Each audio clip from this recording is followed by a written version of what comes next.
तो मुसलमानों, आपको गौर करना है किस तरह से पूरे हिंदुस्तान भर के मुसलमानों को ये डेवलपमेंट की रेवड़ी में फंसाया जा रहा है।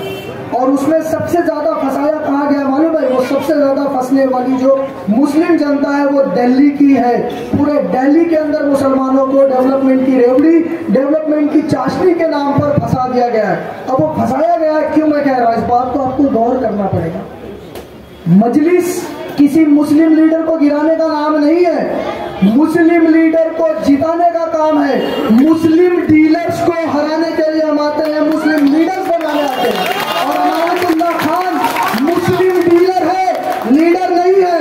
और लीडर वही है जो सीए एनआरसी पर खड़ा था, जिसने ठंड के मौसम में अपने घरों को छोड़कर एक वक्त की रोटी खाकर सीए एनआरसी के अंदर शाहीन बाग खड़ा करके पूरे हिंदुस्तान के मुसलमानों को एक राह दिखाई कि सीए एनआरसी जैसा जब भी काला कानून आएगा तो एक शिफाउर रहमान है शाहीन बाग के अंदर प्रोटेस्ट खड़ा करेगा शाहीन बाग के नाम से। और यही मॉडल पूरे हिंदुस्तान में जगह जगह पर, चाहे वो महाराष्ट्र का शाहीन बाग हो, चाहे वो राजस्थान का शाहीन बाग हो, चाहे उत्तर प्रदेश हो, चाहे दिल्ली हो, चाहे महाराष्ट्र हो, पूरे हिंदुस्तान के अंदर शाहीन बाग बनाकर उसने बताया कि जब जब तुम मुसलमानों की अजमतों के खिलाफ खड़े होगे, जब जब तुम उनके वजूद को खींचने की कोशिश करोगे, शिफाउर रहमान खड़ा होगा।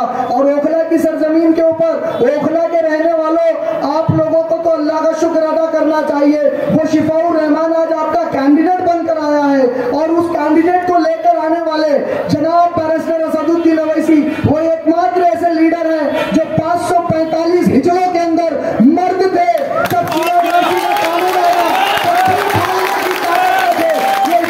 आजाद हिंदुस्तान के अंदर ये पहली बार हुआ था कि किसी सांसद ने बिल फाड़कर गवर्नमेंट के मुंह पर फेंक दिया। ये वो मर्द है और इसी मर्द मुजाहिद ने आपके बीच लाकर आपके लीडर को खड़ा कर दिया, शिफाउर रहमान को।